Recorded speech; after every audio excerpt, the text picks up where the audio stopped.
साहब फाइल बंद कीजिए,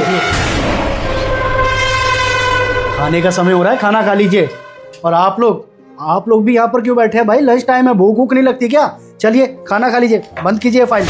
और साहब आप खाना खा लो शांति से। अरे बेटा काम नहीं करूंगा तो खाऊंगा क्या? अरे बेटा देख रहा है ना, लोग आए हुए हैं, मीटिंग चल रही है, बाद में खाना खा लूंगा।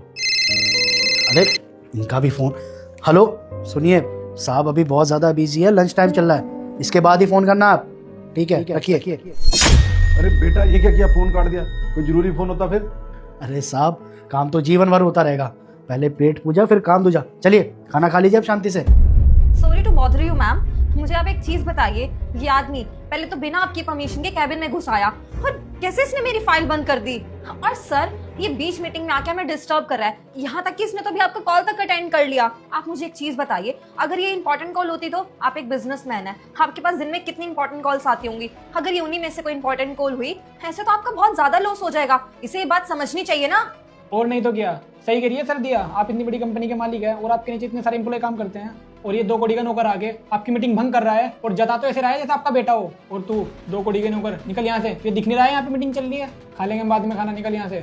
साहब माफ़ी चाहते हैं कि हमने आपका ये मीटिंग ख़राब कर दिया। दरअसल बात यह है कि साहब सुबह मीटिंग के ही चक्कर में जल्दी निकल आए थे घर से, खाना वाना भी नहीं खाए थे।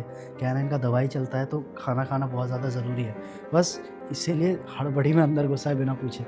बस थोड़ा सा परवाह रहता है इनका, हमें लगा था कि खाना खा लेंगे फिर हम इनको दवाई दे देंगे, उसके बाद कोई भी काम करना है पूरा दिन करते रहें, कोई दिक्कत नहीं होगी इन्हें। हमारा और कोई मतलब नहीं था, बाकी हमें पता नहीं था कि मीटिंग अभी ही चल रहा है, माफ़ कर दीजिए। तुम्हें पता भी तो क्या ही होगा, गरीब लोग। तुम्हें पता भी है इस ऑफिस में कितने बड़े बड़े लोग आते हैं, इतनी बड़ी बड़ी मीटिंग्स होती है, और तुम जो बिना परमिशन के अंदर आ गए, गवार। और तुझे पता है इस ऑफिस में आने के लिए ना एक तरीका होता है, कपड़े होते हैं, और तूने अपने कपड़े देखे कैसे फटीचरों वाले कपड़े पहन रखे हैं। अब चुपचाप यहीं खड़ा रहेगा या जाएगा? कानों पे जूनी चल रही है तेरे, बेशरम कहीं का, इतना बेवकूफ़ है, इसकी इतनी इंसल्ट कर दी है फिर भी जाने को तैयार नहीं है यहाँ से, निकल यहाँ से। माफ़ कर दीजिए आप लोग, हमें सच में नहीं पता था कि यहाँ पे इतनी ज़रूरी मीटिंग चल रही है, वरना तो हम यहाँ पर कभी नहीं आते। बाकी साहब खाना ध्यान से खा लीजिएगा, और दवाई उस वाले ड्रॉर में रहता है, ध्यान से ले लीजिएगा दवाई। हम चलते हैं। रघु रुको बेटा, आप लोग जो इसे सुना रहे हैं, आपको पता नहीं है ये है कौन? इसका हुलिया देख के साफ तो पता चल ही रहा है कि नौकर ही होगा यहाँ का, और कुछ तो बन भी नहीं सकता। ये मेरा बेटा है। क्या? आपका बेटा?